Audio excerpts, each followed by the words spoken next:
Welcome to the Sustainable Farming Association's webinar on silvopasture with presentations from Minnesota resource professionals. My name is Tyler Carlson and I am the SFA's Silvopasture and Agroforestry lead.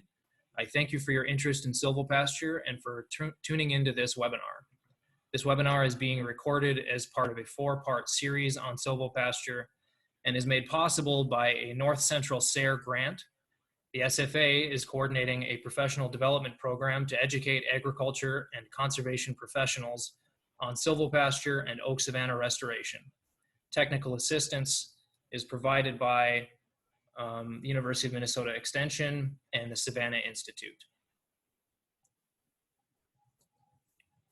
What exactly is silvopasture and why is the SFA interested in this work? Silvopasture is a practice that integrates livestock on the landscape and is a component of the SFA's overall soil health programming. Silvopasture is the intentional management of timber, forage, and livestock on the same acres.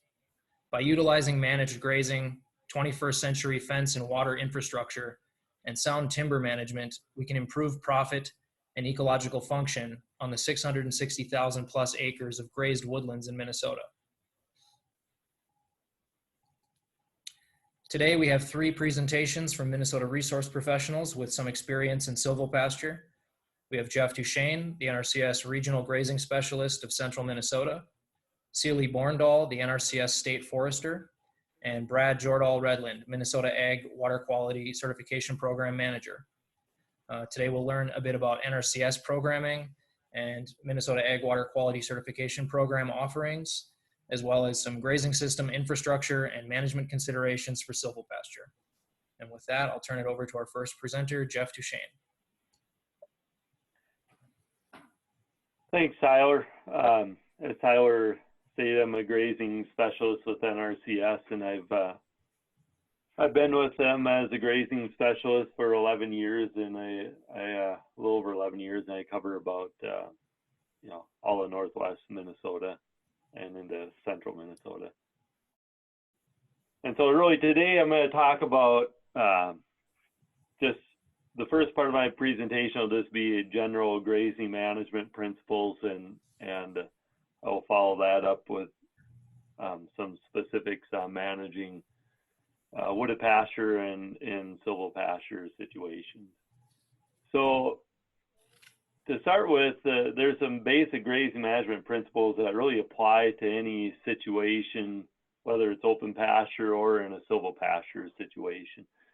And really what you can control as a grazing manager comes down to providing rest, leaving some grass behind or some residual, and managing the timing. So the first point I'm going to illustrate are the value of rest and also managing the timing. I'm going to use this graph to help me explain that. So if so let's say we have a pasture, and for the sake of this discussion, let's just say it's really uniform productivity, uniform soils across the whole pasture. And so we're going to start on the left side, the far left box where below it says 150 days of grazing and 0 days of rest. So let's say we have one big pasture and it just continuously grazed. In that instance, and we're trying to graze for 150 days or about 5 months. So in this example, every day, every plant has an equal opportunity of being grazed. Now, assuming that you're stocked accordingly to be able to graze for 150 days, the livestock obviously aren't going to graze every plant every day. Well, what will happen is they'll graze their most favorable plants very frequently and leave less desirable plants ungrazed until the favorable plants are grazed so hard that there really isn't anything left for them to graze. And so we kind of, in that situation, you tend to favor the unfavorable plants over time. So if we move to the next one to the right, where let's say we take that pasture and we split it in half. So just with one cross fence, we've built 75 days of rest, assuming everything's equal, each side to be grazed for 75 days and each side to be rested for 75 days. So we could go a step further. Let's say instead of splitting in half, we split it in thirds. And assuming all things are equal, each pasture would be grazed for 50 days in the season and rested for 100 days. And we go on further to the right, and we have the next pasture, which we would divide into 6 cells, where each one would be grazed for 25 days and each one would be rested for 125 days. And we can go on, and we could have 12 paddocks where we have 12 or 13 days of grazing and 137 or 138 days of rest, or you could be moving every day, and you might only have a few days of grazing on a particular pasture. But the point is, as you increase your level of management, increase your number of paddocks, you also increase your ability to give rest and increase the number of days of rest for the whole season. And you concentrate the animals more and more and increase the stock density, and also decrease the number of total grazing days and also the number of grazing days within one individual grazing period. And when you can reduce that amount of time they spend in the pasture at any one time and increase the rest between grazing events, you have the potential to increase your productivity. And so, with that can bring in a couple of benefits. That might be instead of 150 days of grazing, you could have more days of grazing. Maybe it will be 170 or 180 days, or an increased stocking rate, or both. And really it comes down to, as you build more rest in and manage the timing, you're going to build that productivity over time.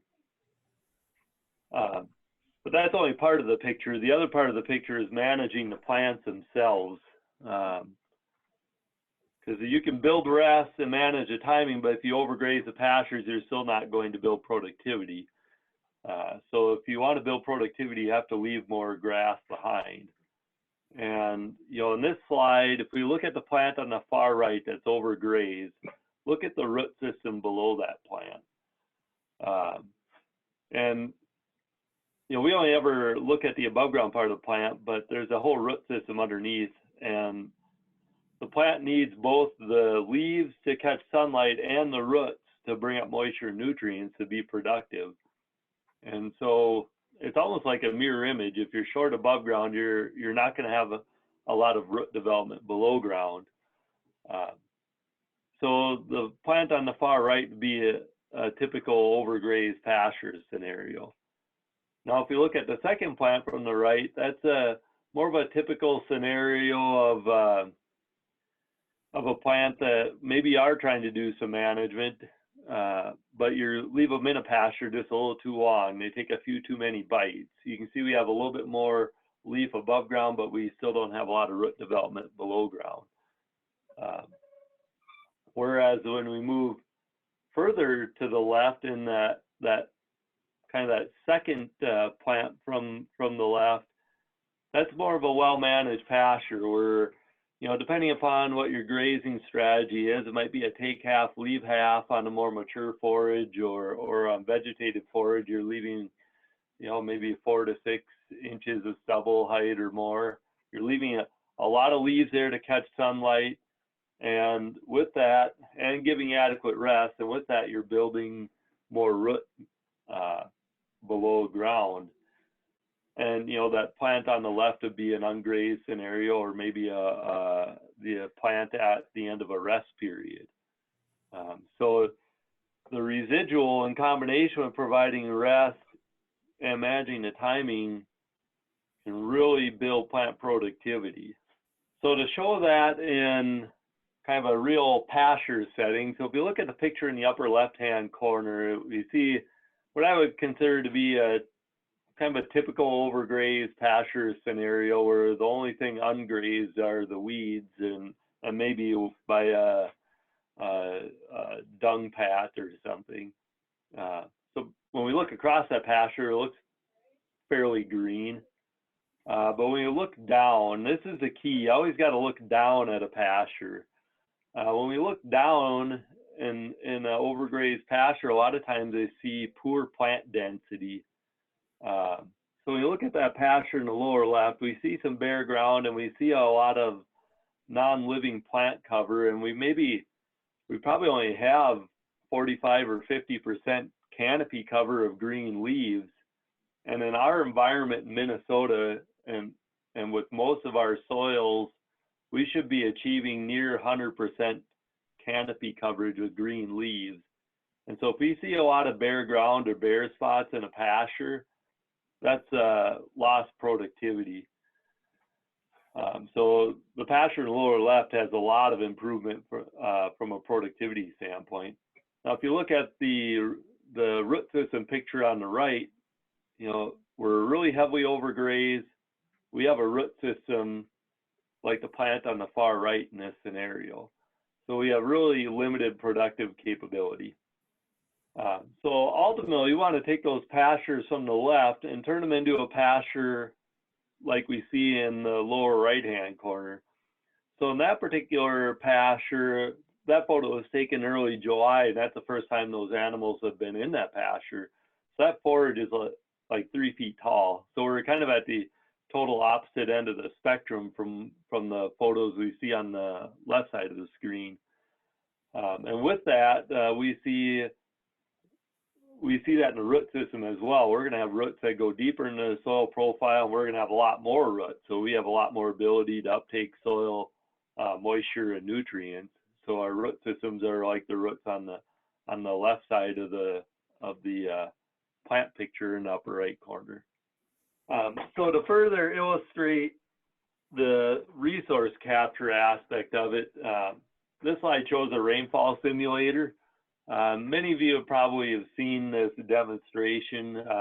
Basically, you know, if you look at that pipe right in the middle of the screen, on top of that, just out of the picture is a sprinkler head, and we are simulating a heavy thunderstorm event, kind of a heavy rain event. So we'll put on like an inch of water in 10 or 15 minutes, and these jars in front are capturing runoff, and the jars kind of behind there are capturing the infiltration through those samples. So we're going to focus on our well-managed pasture right in the middle and our overgrazed pasture just to the left of it. So our well-managed pasture, you notice we have a thick canopy of taller vegetation compared to our overgrazed pasture, which is grazed pretty short. And so when you look at these samples and what happened through our demonstration here, see in the well-managed pasture, we have very little runoff and a lot of infiltration, where our overgrazed pasture, we have quite a bit more, we have a lot of runoff and a lot less infiltration. So let's think in terms of that, the productivity or the production implications there. So let's say we get a heavy rain event in early July, and then we go 3 weeks without rain. Where would we rather have that water? In the soil or running off? Well, we'd rather have it in the soil, because our soil can act as a bank for that water that you can draw on later during dry times. If it runs off, you're never going to get it back. And if you look at the overgrazed pasture, look at that runoff jar. It's not just water in there. We also have soil and anything that binds to the soil. So nutrients, if you've applied any herbicides or things like that, anything that binds the soil could potentially run off with that. And so from a production and a profitability standpoint, at some point you paid for those inputs, the nutrients or the soil itself. If you're renting the pasture, you're paying for it in rent. If you bought the land or are buying the land, you're paying for it in a land payment. And so you want to keep that investment on your land. So ultimately, I mean, like I say, with better management, you can utilize your resources better. You're not only utilizing sunlight more efficiently, but you're also utilizing the moisture and nutrients more efficiently. And, you know, so to kind of tie that together, I mean, if we take our unmanaged pastures, improve the management, we can build our root systems, and like I said, improve our ability to uptake moisture and nutrients, capture sunlight. And this really applies to all pasture situations here, whether it's a open pasture setting or a silvopasture setting. So the next part of this presentation, I'm going to talk specifically about wooded pastures and silvopasture management. And this slide shows, in this picture here, a real typical pasture when you get into, you know, a lot of our pastures in Minnesota, in northeast Minnesota, north central, into southeast Minnesota, and even into northwest Minnesota. This particular picture was taken from a pasture in Otter Tail County, where we have some open pasture, we have wetlands, and we have wooded pasture. You kind of have a mix of everything here. So I'm going to talk about some considerations for infrastructure to start with and how you want to lay things out. So looking specifically at, you know, if you have a pasture or you have a mix of open pasture and wooded pasture, and you're going to try and manage, either better manage a wooded pasture or manage in a silvopasture setting, you want to think about how you're going to lay out your infrastructure. And so one consideration is fencing. If you have open pasture intermixed with your wooded pasture, try and keep the fencing away from the trees just a little bit.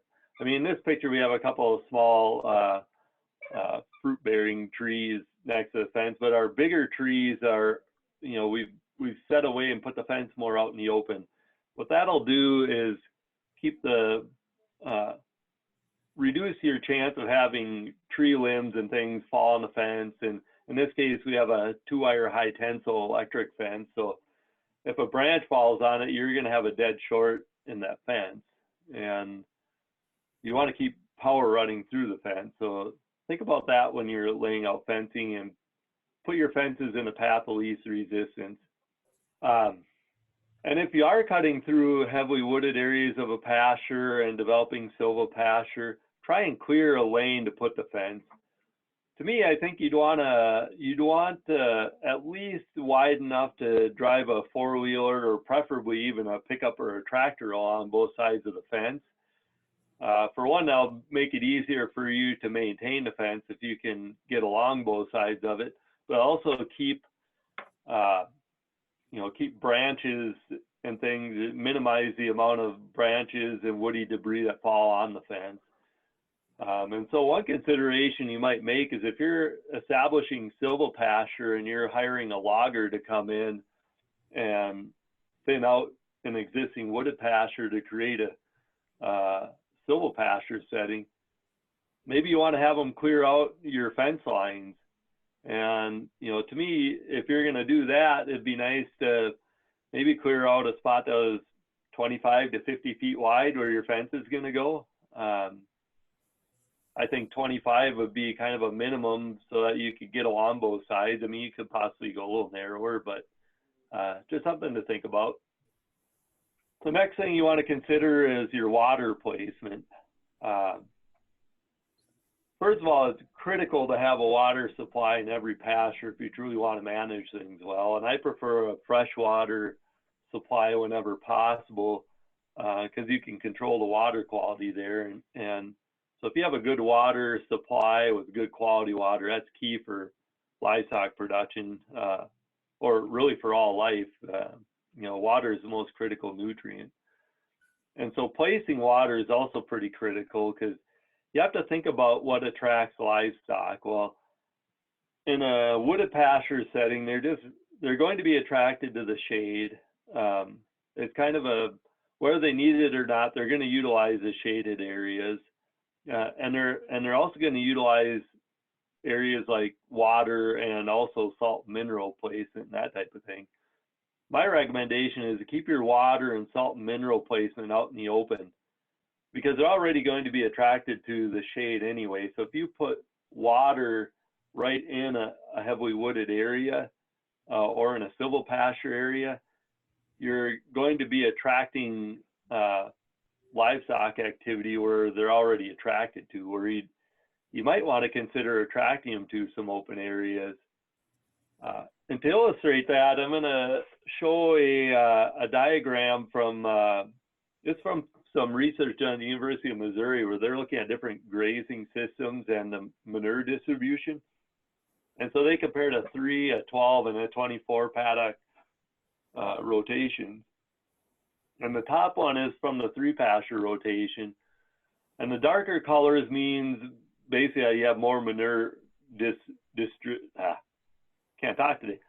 a more heavy manure distribution or deposit. So really on one end, you know, the left side of that upper diagram is where the water is, but if you look on the far right, that's also where shade is. So, you know, where everything in between, they did not have very good manure distribution. Where once they increased management, they got a lot more even manure distribution.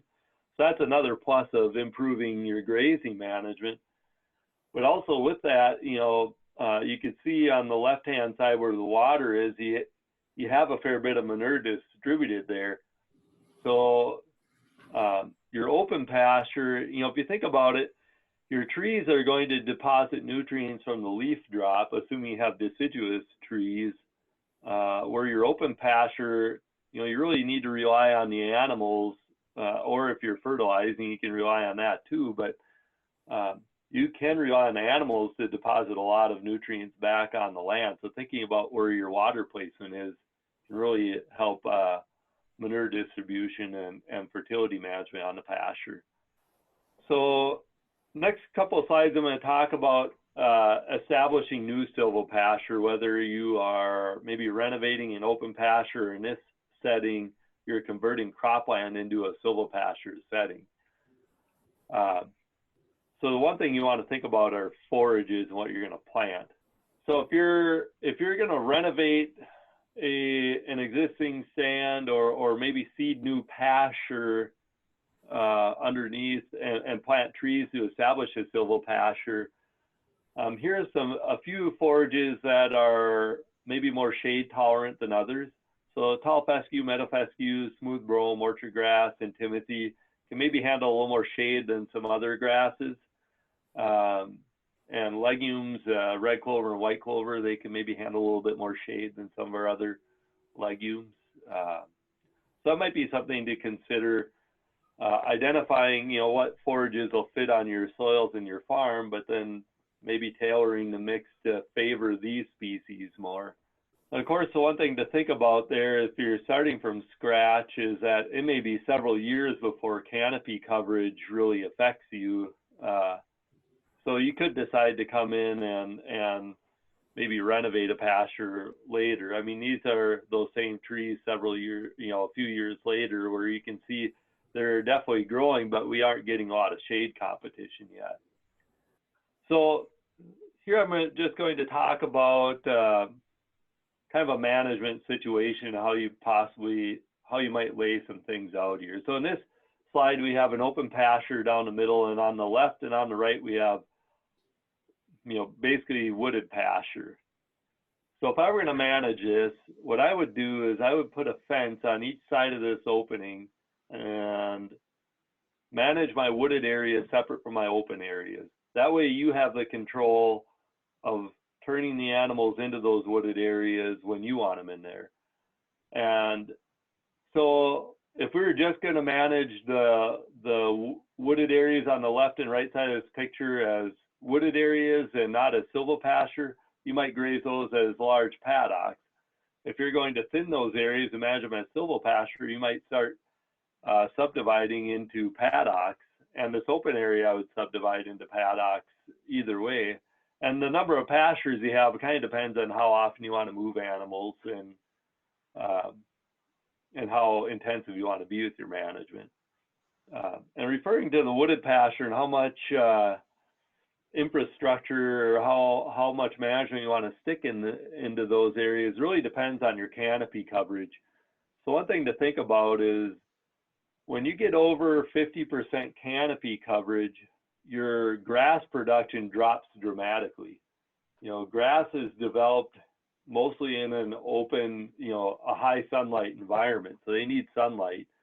So in this picture, we have kind of a savanna type setting where we have a more open canopy. We're getting good sunlight to the soil surface at different times of the day. So we got a thick stand of vegetation underneath. Where if we put back to this picture here, we're in a more of a heavy canopy covered pasture. You know, if you look on the upper right corner or even the lower left, you can see, you know, maybe a little bit hard to tell, but we don't have near the forage production underneath because their canopy cover is too high. You can see in the background towards the upper left where we have sunlight reaching the soil surface more consistently, we have more grass there. So, you know, that's going to really affect your stocking rate. If you have a heavier canopy cover, your forage production is going to be more limited, so your carrying capacity is going to be lower.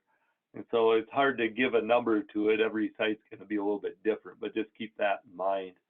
The other thing you want to keep in mind, if you're starting a silvopasture from maybe a heavily wooded pasture, is it might take a series of thinnings to get to your right canopy cover that you're shooting for, because if all these trees grew up in a closed canopy setting, they may be tall with a canopy overhead, and so if you did a real heavy thinning, you might be susceptible to wind damage, you know, if you did it all one shot. So you might need to thin over a period of several years to get to your desired canopy cover. And in regards to that, every situation is going to be a little bit different. So in this situation, one thing with management that you want to consider is how you want to manage it. If you want it to be productive, your silvopasture areas, you don't want to abuse them. You don't want to treat them like a sacrificial area, which is what we see in this slide here. Is basically they were, in this particular slide, the animals were here in the spring and they were being fed hay, and they were just dumped here until they could go somewhere else. So it was a sacrificial area. Well, what's going to happen in that situation is you're probably going to damage your trees, and you might actually kill some of your trees off, which would defeat the purpose of silvopasture. And you also have a high potential of damaging your forage resources. These areas probably aren't ones you want to target. If you're trying to manage for silvopasture, you probably don't want to use these areas as a sacrificial area, just from the potential damage you could cause. So if you want to manage them for productivity, you need to think of them as a crop and manage it for productivity. So to end with here, I'm going to just show a few slides of some example grazing system layouts I've worked on over the years. So here's a fairly common pasture setting I run into, where you have your open pasture, you might have some wetlands, and you have some wooded pasture. So whether you're going to manage this as silvopasture or wooded pasture, you know, you want to think about your layout of where you're going to put your fences and watering system, like I talked before. So in this case, we look at the fence. So our P5 and P6 are the two southernmost pastures there at the bottom of the grazing system. And notice that fence kind of weaves around there. And the reason for that is it's following an existing trail. So we have a cleared area already. So that's where we're picking the path of least resistance. And so if we go up where P3 and P6 are, right, those two paddocks right through the center of the grazing system, part of it goes through the open and part of it cuts through the trees there. Well, there's another trail there, so we just followed that existing trail. And same with that pasture that the fence that separates P4, which is the paddock in the northeast corner there. That's kind of following an opening most of the way there.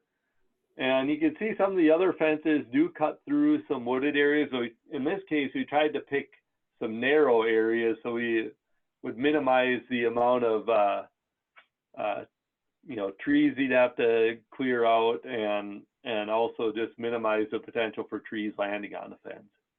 If you also notice, we put our water tanks more out in the open. They may be close to wooded areas, but we try to get the tanks out in the open. So in this particular example, we have open pasture intermixed with heavily wooded pasture, and then we also have some thinner trees and some other pastures. So if we look at up towards the upper left-hand part of the picture slide, we have P2, P3, and P4 are heavily wooded pastures.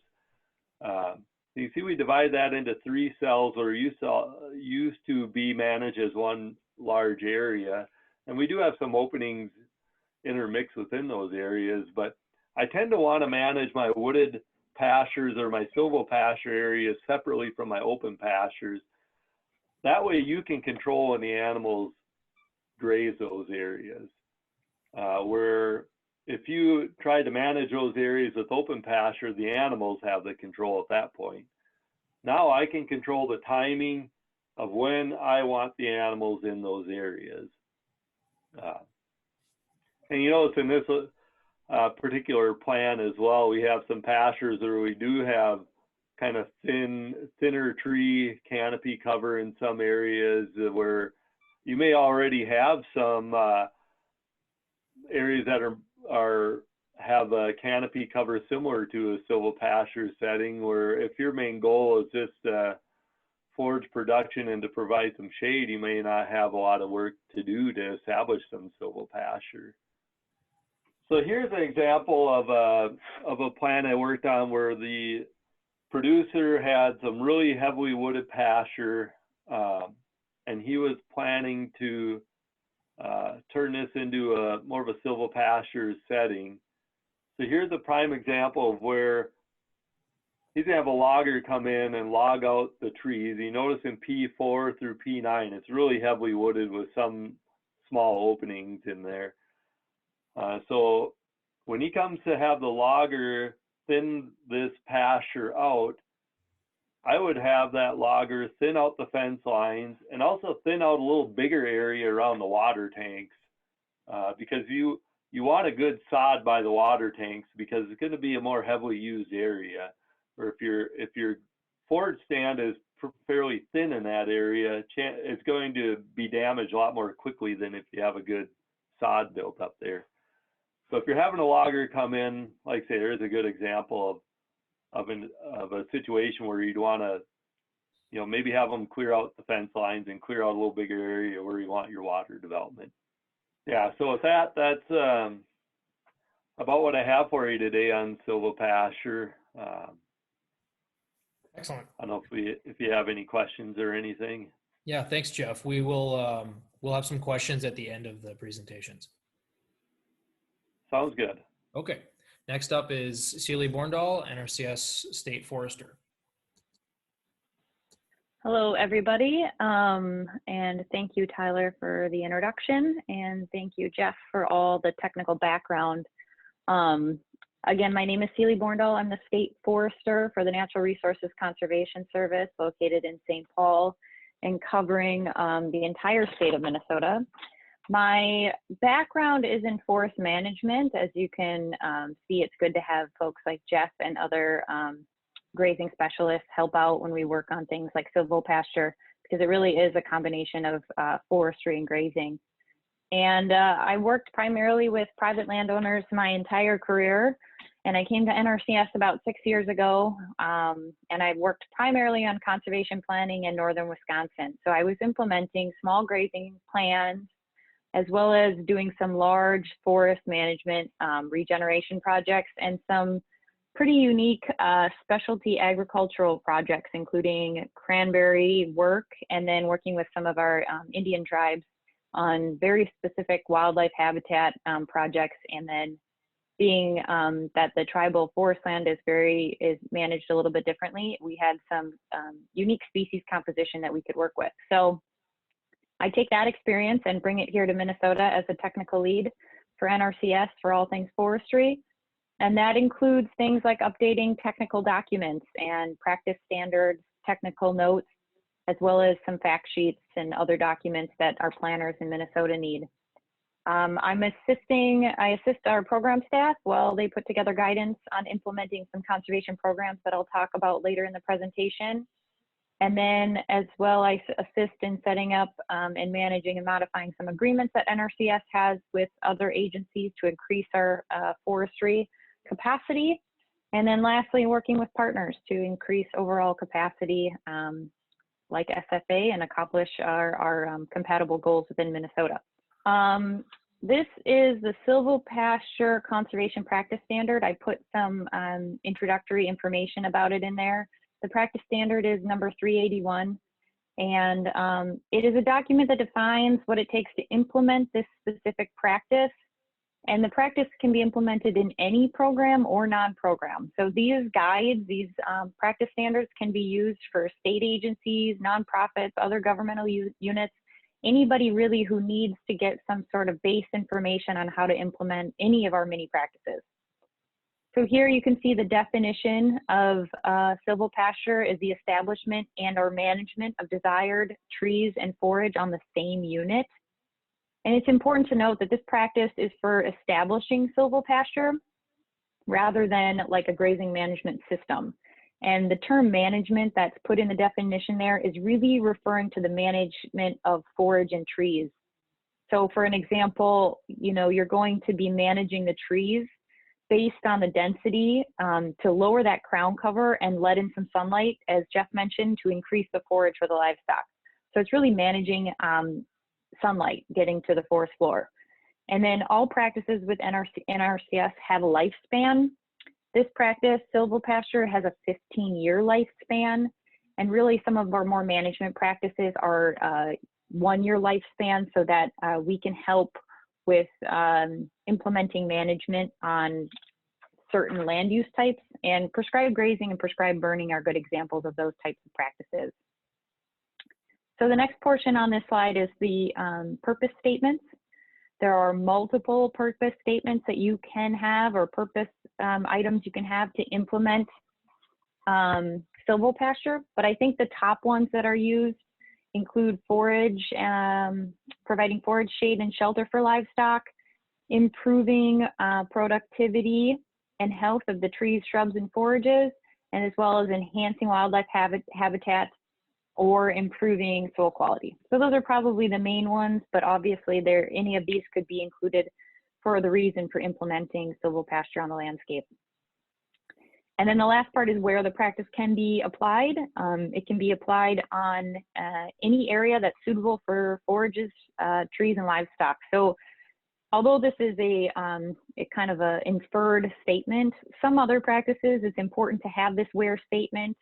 And an example is our alley cropping practice standard, which says that alley cropping should be applied on cropland and hayland because it's the implementation of trees or shrubs with annual crops. If it would be forages in between the trees or shrubs, you would obviously have maybe a silvopasture establishment practice.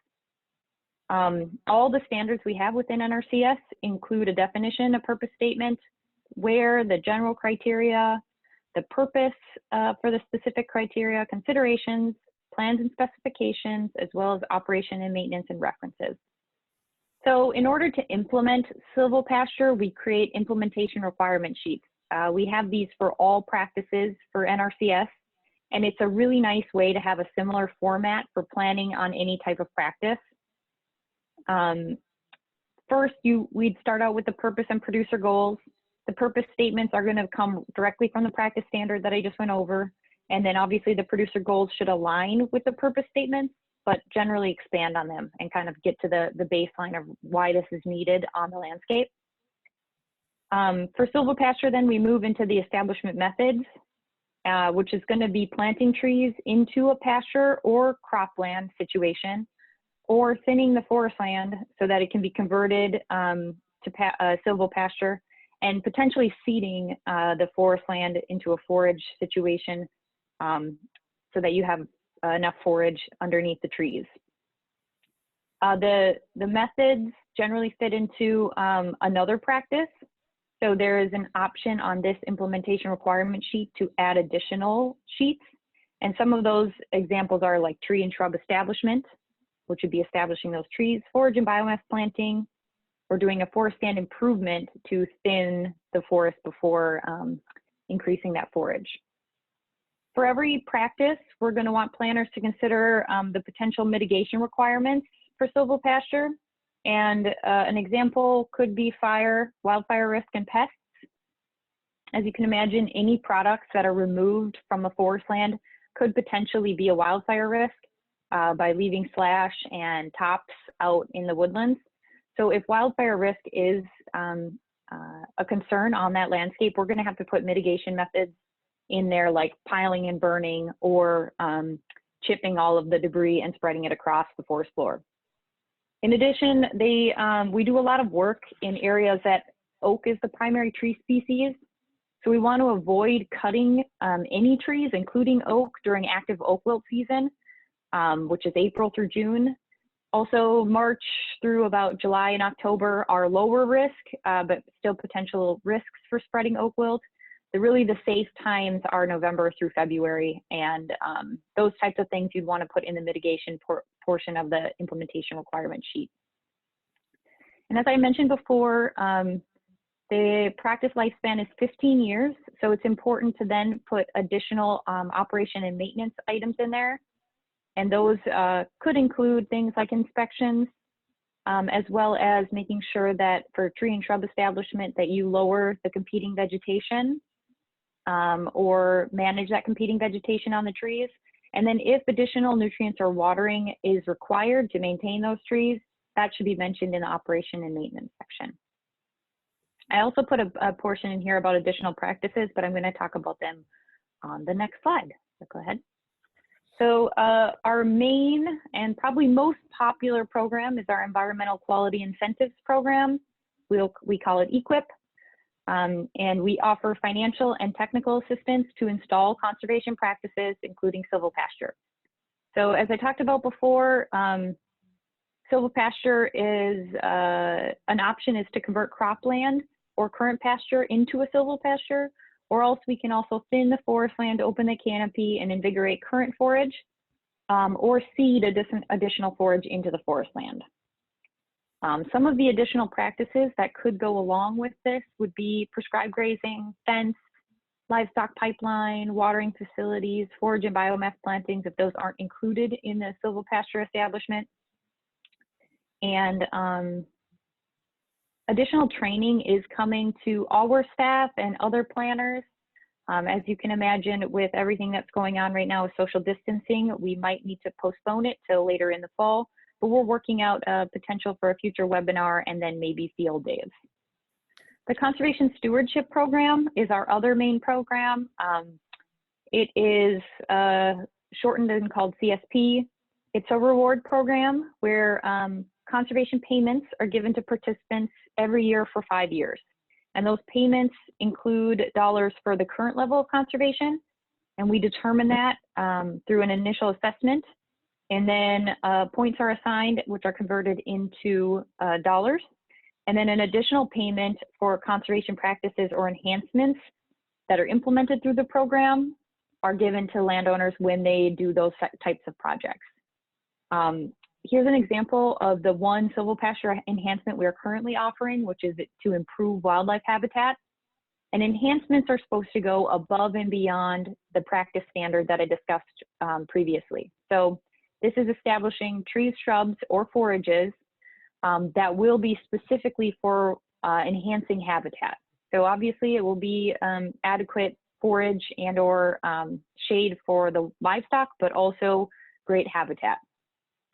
A grazing plan is going to need to be developed or updated to accommodate these objectives on what needs to be planted or what needs to be maintained in order to enhance the wildlife habitat. And this enhancement is available on certain land uses, including pasture, forest, and associated ag land. In addition, you can do, as a landowner, you can do silvopasture the practice through CSP. Currently, the way that CSP is laid out, it's into two fund pools, non-industrial private forest land, that's NIPF, or cropland, which is where we put our pasture land as well. And silvopasture is only available at this time through cropland applications. So the practice would obviously be available for planting trees into a crop or pasture, or into, sorry, a pasture situation, or associated ag land to then make it a silvopasture system. And additional practices can be applied in order to help that silvopasture become established. So this slide is just a photo example of kind of what we're looking for and what silvopasture could look like. I think this is a good photograph because you can really see the difference between the shade and light on the forest floor. This is likely a pine plantation. Looks like pretty straight lines to me. And it looks like it definitely was seeded at some point. So you can see about 50% of the sunlight is getting down to the forest floor, which at this time is what we're aiming for a silvopasture system. Currently, there are 3 main situations that we are encouraging for financial assistance to install silvopasture through EQIP and CSP. So a plant resource concern of plant pest pressure can be used to treat invasive species infestations. So if you have invasive species, you're likely at a point in your forest land that it needs some reinvigoration, and introducing livestock to address that invasive species would be something that we would like to set up a silvopasture system for. A second reason would be for animal resource concerns of feed and forage imbalance, or a plant productivity and health resource concern where there's livestock already in the forest land and they're already there, there might not be enough forage, or the tree production may be diminishing.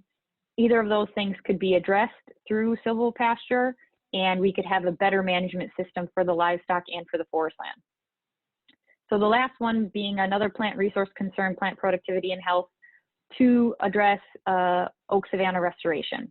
So these are really the 3 things that we're telling our staff through EQIP that are situations that they should consider silvopasture, because we as foresters don't want to get into a situation where we're converting all forest land to grazing lands. So some of the things that we're looking for, and we're excited to see that more research is coming down, are what soil types are going to be completely off limits, what types of weight limitations for tree roots and soil compaction are we looking at, and then how do we plan for that? What Minnesota forest cover types are best suited with different grasses and forbs? And then is the forest product actually valuable enough in the future to sell? So these are all the things that we're looking to put together to help our planners with, and to get a better idea of research needs that need to go on in Minnesota so that we can better implement silvopasture. And again, we are trying our best to set up trainings, do things like that to get more experience for our planners and our staff. And then the last part I'm going to touch on is just from kind of my point of view and from the forestry side of things, we just really want to be careful that we're practicing or implementing this practice where it should be implemented. I see the benefits to the practice and the potential applications in Minnesota. So we're going to be working with these grazing professionals as much as possible to establish sound guidance for the best locations and planning tools for our conservation professionals working on silvopasture. I think the last slide is just if any folks have questions, and we'll look for those in the future. Okay, next up is Brad Jordahl Redlin. Thank you, Tyler. Thanks all for having us here. I want to say that we'll be brief in our presentation right now. We're here as not so much as a technical participant, but as a service and support for our partners at Sustainable Farming Association and at NRCS. We have a long relationship with both in that service and support arena, and appreciate the opportunity now to put some of that into action. So with saying that service and support function of certification is really what we provide to growers, and I will inflict upon you as a quick summary of what the water quality certification program is and what it does, and then explore how it applies to our topic at hand today, the silvopasture, and those folks looking to implement or enhance their efforts. First of all, certification program is a certification of a farm. It does provide that recognition to growers who become certified that they are recognized by the state of Minnesota as a water quality certified farm. It comes with financial and technical assistance, which will be kind of the key point for our quick conversation today. There is a regulatory certainty component I will touch on briefly in the next slide. With the certification also becomes as applicable to different system types of operations, branding and marketing opportunities that are certainly important.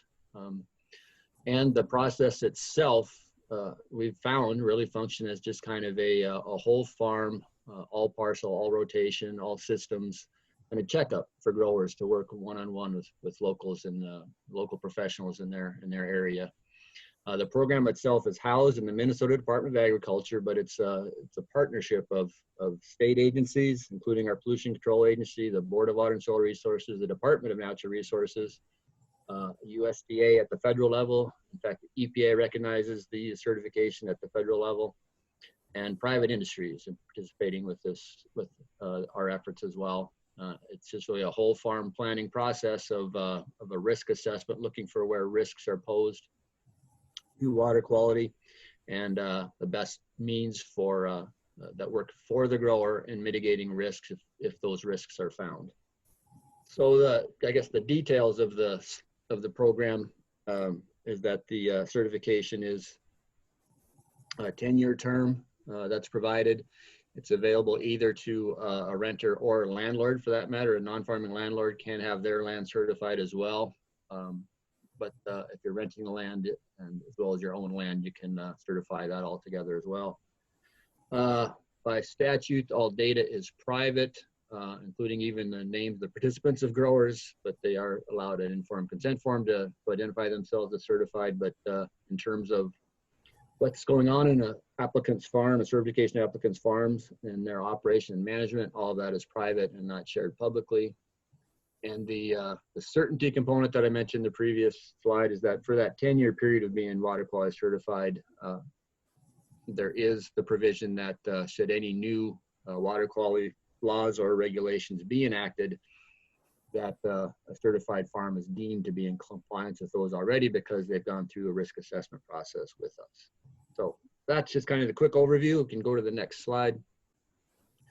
On the program background, the assessment process of becoming certified is, I've probably already explained it. It's a matter of working with local licensed professionals. We have primarily through SWCDs, but a couple private industry participants as well, who are licensed by us to conduct certifications, and they work on a parcel by parcel basis with growers to obtain that certification, to present that certification to them with the process that we have established, where we just look at the field properties, other management for crop land, obviously, but certainly pasture land as well. Now we're kind of getting to the point here. What certification does is provide that opportunity for grower selected practices that they want to implement in their farming operation. And it's for any form of agriculture, obviously in Minnesota. We're talking today about silvopasture, and that is someplace where we've seen participations before. We've certainly seen two presentations leading into mine that talked about the different things you want to do and the different programs and practice standards that are available. Well, we are a vehicle for also assisting growers in bringing those practices and defining those management needs in their silvopasture operation, for example, obviously, to obtain the resources and the technical assistance for implementing them in a way that with a well-managed silvopasture program system in place on a farming operation is going to be something that's obviously has tremendous value for soil resources and water quality, and is a natural fit for a water quality certification as well. So financial assistance, another key point here I wanted to touch on for participants today. The water quality certification program has established partnerships, as I've already said, with NRCS. One of the means for that is we have had a renewed regional conservation partnership program. We had it for 5 years. We have it for 5 more now. Through that program, we have dedicated pool of funding for participants only within applied or applying participants for certification, or those growers who are already certified, have access to this select pool of funding for implementing practices that will certainly serve their operation, and obviously in the context of our conversation today, serve their creation, management, enhancement of the silvopasture mechanisms. Furthermore, our partners at NRCS here in Minnesota have incorporated certification as an element within EQIP and CSP that can provide an advantage to growers who are seeking certification, who are already certified, to be recognized for that. And frankly, I'll put it in the most simplest terms, could mean that they're more likely to get awarded funding because of the fact that they have the certification or are seeking the certification. Within our own program at the Department of Agriculture, through the Department of Agriculture, we also have a supplemental grant program. Real briefly, it's a $5,000 max annual grant to grower participants, those again seeking certification or those who are already certified. That's a small amount, but it's used for what is necessary and needed on a site-specific way to address needs in that particular operation. It's been actually extremely popular. We're approaching $1 million in grants, $5,000 or less at a time. And you can't see it on the side, but just try to give you a little sample of, it applies to really almost anything that is a conservation and a system operations need on any given operation in their own given circumstances. And these can turn around pretty fast as well. We can do those in as a reimbursement invoice kind of process, and we can make those payments in 2 weeks or less.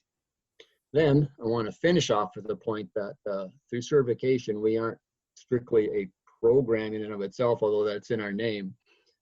We are just really a service providing system that growers can work with or access any opportunity for any form of financial assistance that is available to them through the certification process. And what the advantage is, they have local professionals working with them who will be able to assist in identifying other opportunities for financial assistance, or the growers themselves may bring opportunities and ideas for financial assistance, maybe something locally from the Chamber of Commerce or whatever it might be, pollinator seed or what have you. But through the process here, any available source of funding is certainly applicable to certification as well. And just a point here on that, we divide the state into regions. We have kind of quarterbacks, if you will, who oversee these 10 to 12 county regions, and they work primarily with soil and water conservation districts within those regions. So that's where automatic place to go to access certification services, to contact your local SWCD. And in some places we have some private industry co-ops are participating as well. So you can certainly seek us out if you have any questions on that. Oh, I just included a quick note of the number of our process so far, really kind of 4 years into an operation of a statewide program here. And we're, as you see, the numbers are really consistently growing. We have about 400 open applications right now of people in process. And we're pleased with the response, but we're particularly pleased with the service that we're providing these growers and what those growers are doing for the rest of the state in terms of what you see here, the soil save, the sediment prevented, or even calculating the greenhouse gas reductions that are occurring through these conservation practices. And I wanted to kind of finish up with the opportunity that also looking to the future, know that we are working with this program to take advantage of the characteristics within it that are always seeking that new marketplace for growers. And I think water quality and water quality credits are one of those things. I think increasingly we'll see that climate and climate credits are one of those things. And those kind of third crop, if you will, things might become carbon or water quality credits that are put on the marketplace and purchased. And just want to make a note that as our certified growers come on board and are on board, we are actively working with many forms of different entities, public and private efforts that are in those pursuits. And they've told us, frankly, from their side, looking at the certification program, that certification provides a ready-made structure for participation in these types of projects. So I bring that up in particular just because of a silvopasture system with those perennials in the place. Clearly, we'll have great advantages and opportunities if we get any of these things to bring them to fruition. I'll admit we'll need to see that happen, but a system like that could have tremendous opportunity when we're talking about either water quality impacts and the credits therefore, or climate tracking and the credits therefore. Silvopasture systems could become very, very well aligned for those types of marketplaces, but that's works in progress, and we'll continue to work on your behalf. I think with that, Tyler, I've reached the end, if memory serves. The next slide should be thank you for listening for this time. Do go to mylandmylegacy.com if you want to find out more about certification and find the contacts you have, or there you'll find contacts for me as well, and you can contact me directly. Thank you again for the time, and keep up the great work. Great, thanks, Brad. We do have a few minutes left that we can have a little discussion. I'll start it off with a question about, this will be for everyone. Celie, you already touched on this a little bit, but silvopasture can be a pretty controversial practice among some interest groups. Where do you see the greatest opportunity for its application, and what concerns do you have as a resource professional about where it might be utilized or misutilized? Anyone who wants to, maybe Jeff, if you're ready, if you want to go first. I see the main application here being on existing wooded pasture. Generally, these have been pasture for a long time, and they're generally need help on the management end because of, well, I mean, the grazing management was probably lacking for many years, and then just not necessarily applying the right principles or applying the right grazing management in those wooded areas. I could see a lot of applicability there.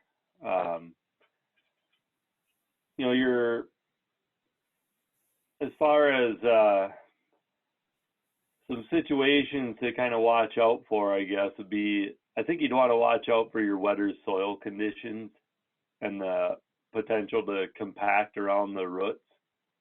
Not that you couldn't apply silvopasture in those settings, but you'd want to be a lot more careful about the timing of grazing. If you had a lower, say it was a aspen stand and a really kind of on the wetter side, I think you'd want to be a little bit careful on timing of when it was grazed. Although on the flip side, some of those might be fast growing tree type, probably be an advantage that way. But yeah, I think you'd want to just kind of look at what the soil conditions are there and pick accordingly. And then also even,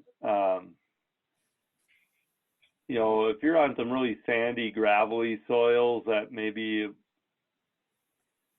weren't historically wooded to begin with, and you're trying to establish silvopasture in that setting, I mean, it may not be the best fit there either, I guess. Like I say, if it's already wooded and you're trying to manage it as a silvopasture, I think you'd have, I think you could have some success there. Establishing silvopasture on open land really is going to be highly variable in the state based upon, I mean, our climate in Minnesota is really variable from far northwest to far southeast. So our ability to take, say, cropland and convert it into a silvopasture is really going to be highly variable based on where you're at in the state.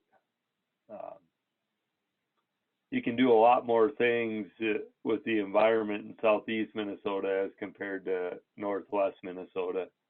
So just something to keep in mind. I mean, the southeast Minnesota, you have, you know, a lot longer growing season, and your tree species are going to grow a lot faster there. So, you know, something to keep in mind. And you know, having some realistic expectations on the return of something like that, you know, as far as planting new trees and how fast they're going to become a marketable tree. Was there another component to your question? I kind of forgot now after I was talking. No, I think you hit it. You hit the, you know, the best, sort of the lower hanging fruit, the best places to start out with this, and some of the concerns, you know, the areas where, you know, you need to be a bit more careful, or, you know, areas to, maybe the areas that would require a lot more intensive management to get started there. I don't know if Celie, if you have any more to add from your presentation, or Brad, any comments? Okay.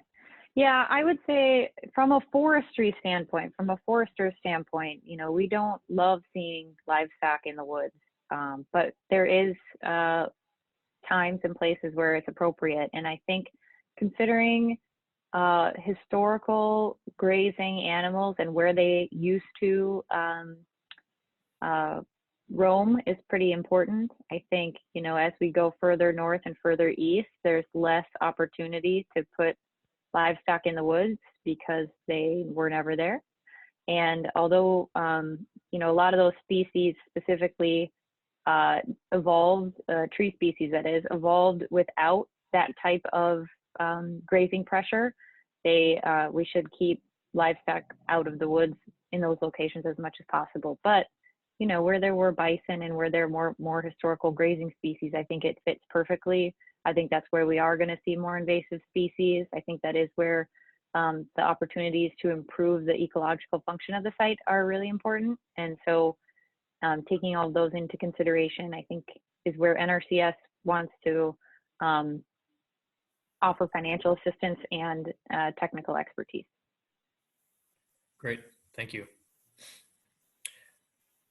I was thinking, and Brad, jump in anytime if you have a comment there.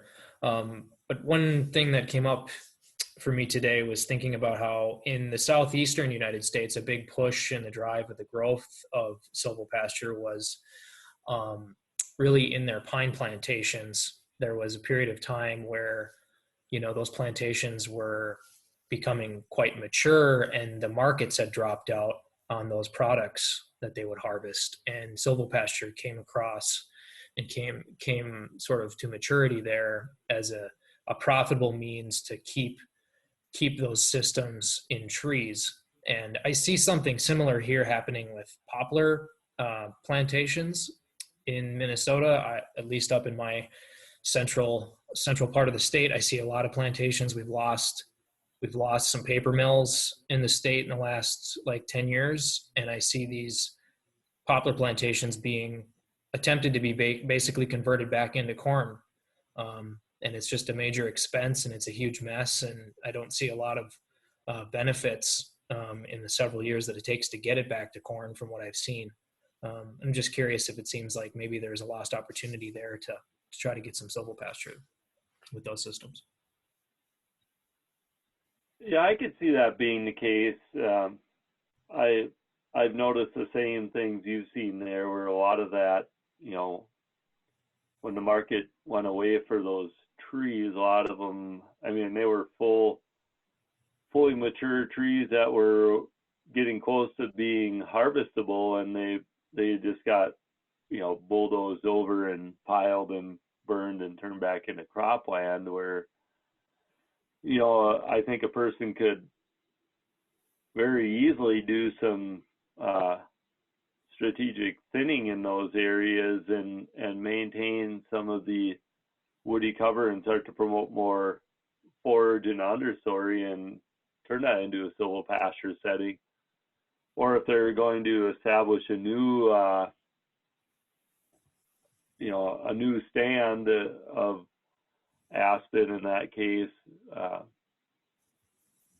you could start right from scratch with silvopasture in mind.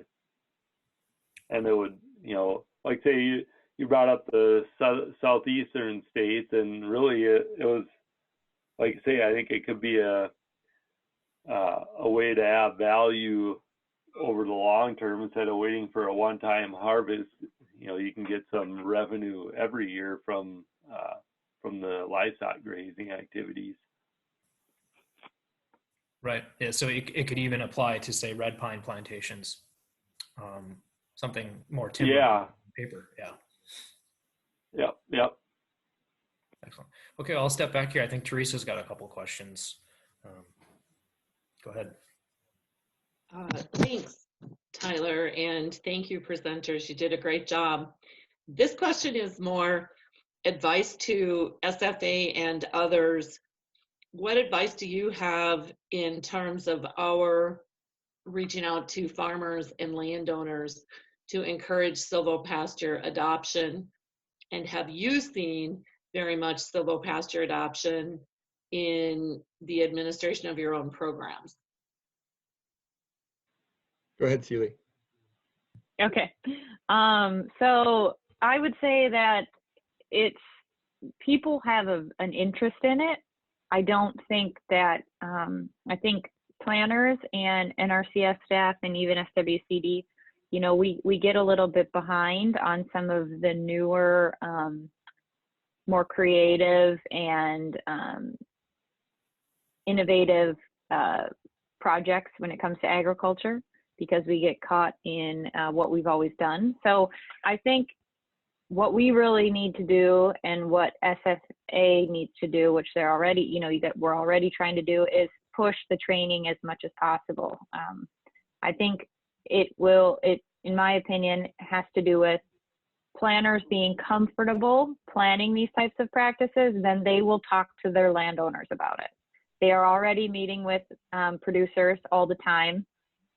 And once they're comfortable, when they're out on the farm talking about the cover crop, they can talk about the woodlot and the options there. So I think a big priority with NRCS right now is trying to push comfortability with NRCS staff, and then SWCD and any other planners about being in the forest. So we're trying to increase training. But then the other thing that we're kind of missing is a little bit some of the technical guidance. We're going to need to develop some guides on what tree species should be planted with what forage species. And I know all of this stuff exists. It just needs to be compiled likely and put into one place that folks can use and we can develop as the research comes out. Jeff would know a little bit more about the interest, I think, but I think it's kind of always been there and is there. It's just NRCS is just catching up with trying to offer financial assistance and start training our staff on getting comfortable with it. Yeah, and I'd agree with Celie. We got a big learning curve ahead of us, I think, as far as getting our field staff trained up on the practice. But as in terms of interest goes, I've been working around silvopasture for the past 10 or 12 years now, and in the past few years, it's amazing how many more producers are talking about it and interested in it.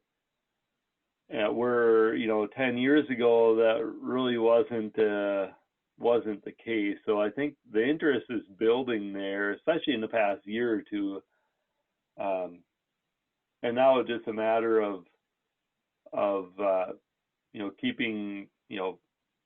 keep promoting the interest and helping producers actually manage for silvopasture and take their interest to the next level and get it applied. And you know, as far as SFA's role, I agree with Celie there. Training and just producer outreach, I think, is going to be key to make sure that they apply it, you know, in a strategic fashion so that they're meeting their objectives and goals, and have kind of a structured plan for how they do it.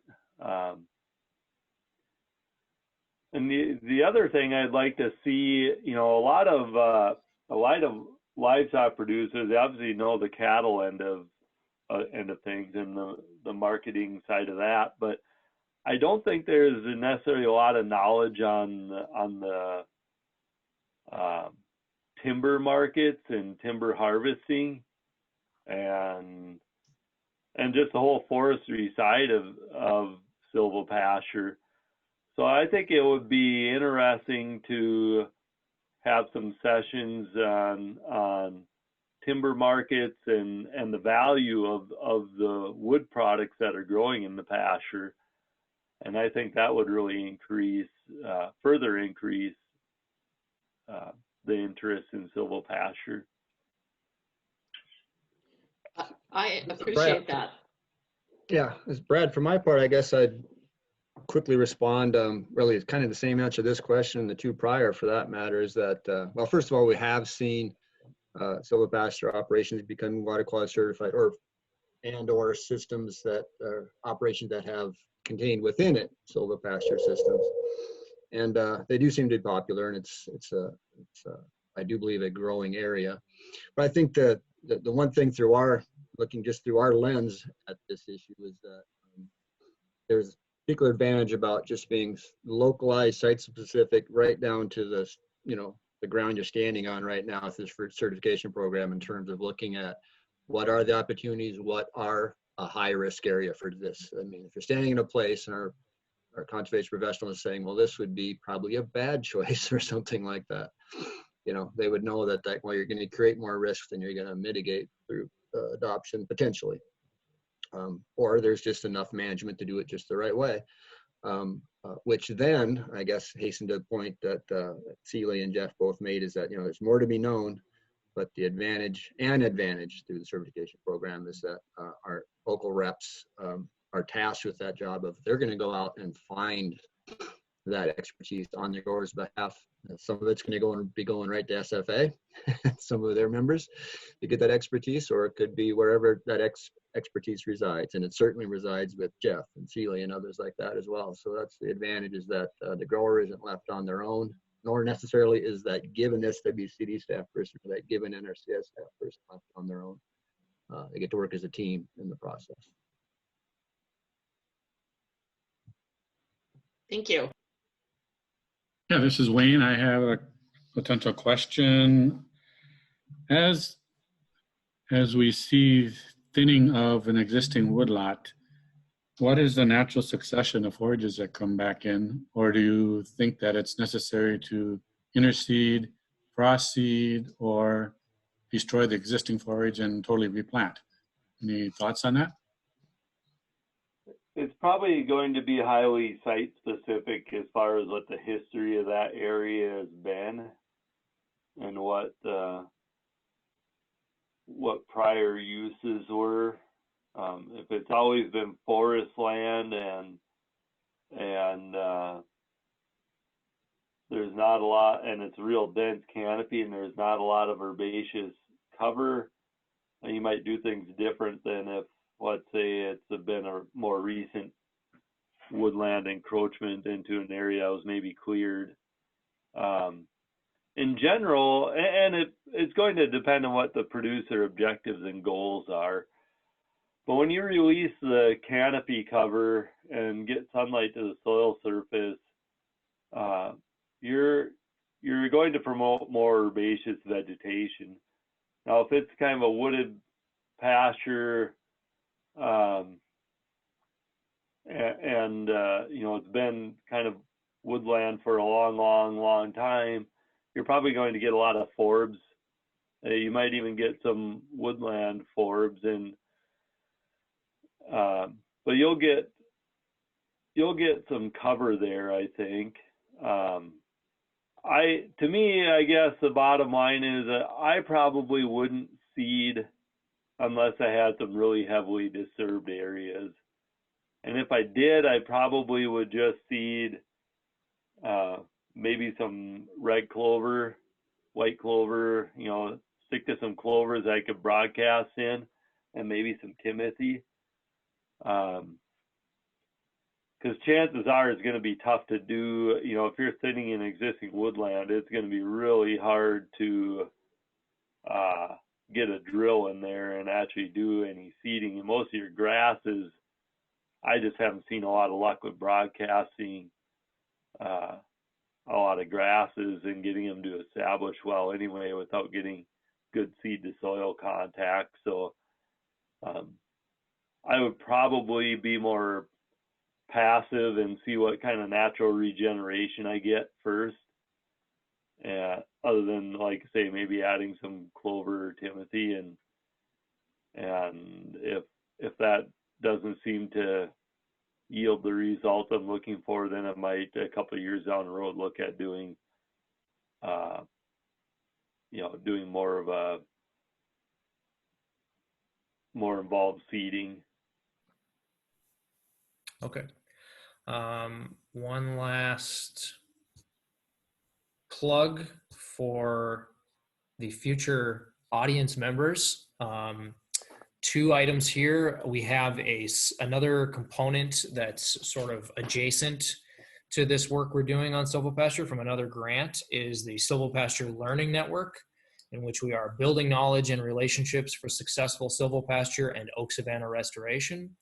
You can see a website link there at sites.google.com/umn.edu/silvopasture. There you can sign up for an email list to get onto a list receiving updates for the Silvopasture Learning Network, and you'll receive information on field days, volunteer events, webinars, and cafe chats. We already have, I think, at least a couple hundred people on that learning network, so it's growing quickly. And in addition to that, SFA has its own Silvopasture resource page. The link is here, and there you will find these webinars and any future webinars that are generated.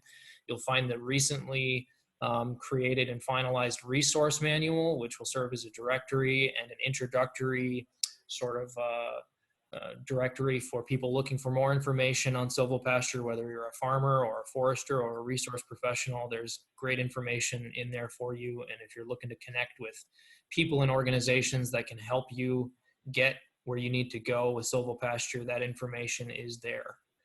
You'll also find information on future events. And I have my contact information, my email and phone listed at the bottom of this slide.